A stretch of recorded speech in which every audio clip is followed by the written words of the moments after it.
Hi everybody. Well, a funny thing happened on the way to the gun range today. I stopped by the store and they happened to have one of these Browning BuckMarks, but with a threaded barrel. And when I saw that, I just had to have it.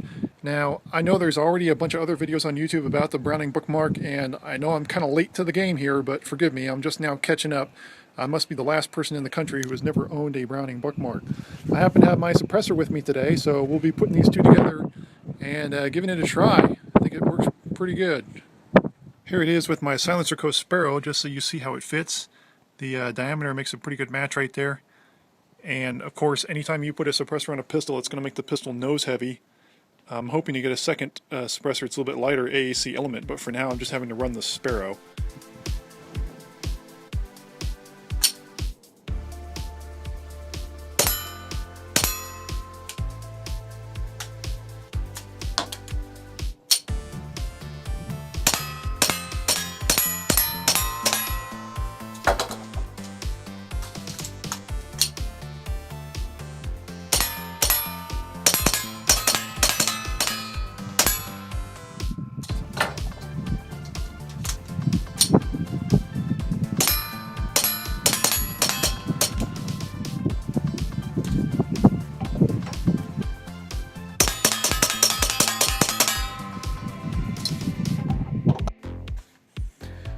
Okay, here at the range again, I wanted to give another update that I put this Seymour slide ride on an Allchin mount on top of this Browning BuckMark. I'm going to use this for open class. I already have plenty of other iron sight rimfire pistols, so that's why I did this for an open class pistol or optics division.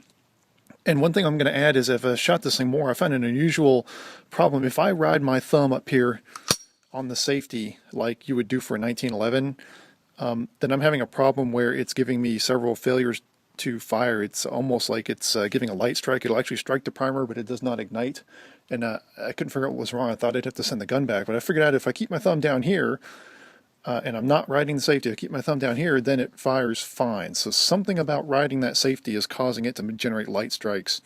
And I'd be curious to somebody else chime in on the comments and tell me if I'm the only one or if that's common to these BuckMarks.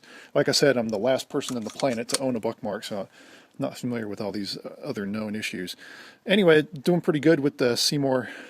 This is an 8 MOA dot. Let me turn it around so you can see it. I don't know if you can see it in the camera here. Let me turn it up a little bit. There we go. That's an 8 MOA dot that I'm running, which is pretty good for a close range optics pistol, steel challenge kind of stuff.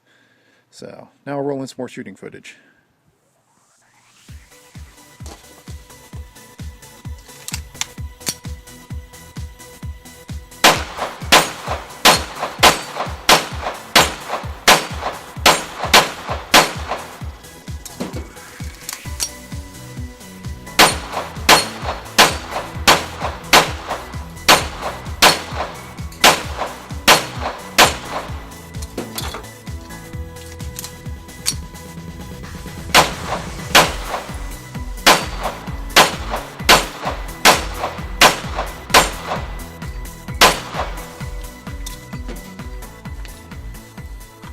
Okay, you saw there, I had to slow down a little bit at the end. The dot doesn't lie. The bullet's going to hit where the dot is at this range.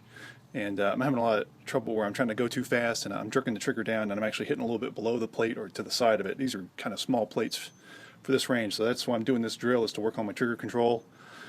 And that red dot, wherever it is, that's where the bullet's going to go, so you got to hold it steady.